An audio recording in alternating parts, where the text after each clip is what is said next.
नाज़रीन, सिंध के बेटन ते कब्ज़े ख़िलाफ़ सीतापुर जा नौजवान रस्तनि ते अची विया आहिनि।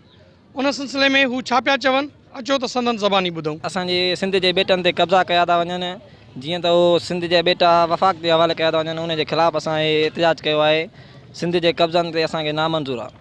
सिंध ते कब्ज़ा थींदा त असां उथंदासीं, असां धरना हणंदासीं, असां रोड ब्लॉक कंदासीं। रोड शागिर्द एसोसिएशन तरफ़ां इहे एहतिजाज कयो वियो आहे। सिंध जे जेके नायाब बेटा आहिनि, क़ीमती बेटा आहिनि, जेके वफ़ाक़ हवाले कया था वञनि, इहा सही सिंधी सिंध सां दुश्मनी आहे। इन मनसूबे जो मक़सदु ई इहो आहे त सिंध में धारिया यूनियन क़ाइमु कई वञे। हे सिंध सां हिकु वॾी नाजाइज़ी थी रही आहे, जेका हरगिज़ असां सिंधियुनि खे क़बूल न आहे।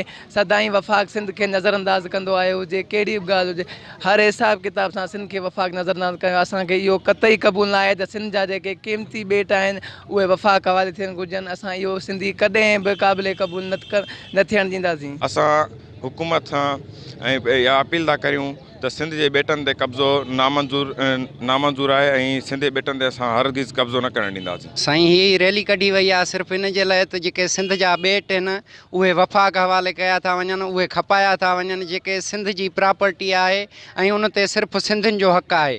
इन्हनि जो पाकिस्तान जो आइन ई 172 चवे थो त बाबा जेका सूबे में प्रॉपर्टी आहे उहा सूबे में ई रहंदी। त पोइ हे वफ़ाक़ जे हवाले कीअं था कनि, जॾहिं उहो प्रॉपर्टी ई सिंध जी आहे त सिंध जी प्रॉपर्टी सिंध जा माण्हू खाईंदा। उते जेके हे बेट डराए ऐं जेके हे प्रॉपर्टियूं उते ठहिराइणु चाहिनि था, इहे वॾेराशाही आहे, इहा नामंज़ूर आहे। अवां सीतापुर जे नौजवाननि जूं ॻाल्हियूं ॿुधियूं। हिननि जो मक़सदु आहे त बेटनि जे नाले ते सिंध में धारियनि जी वधीक आबादकारी कई पई वञे, जेका कंहिं बि सूरत में क़बूल न कंदासीं।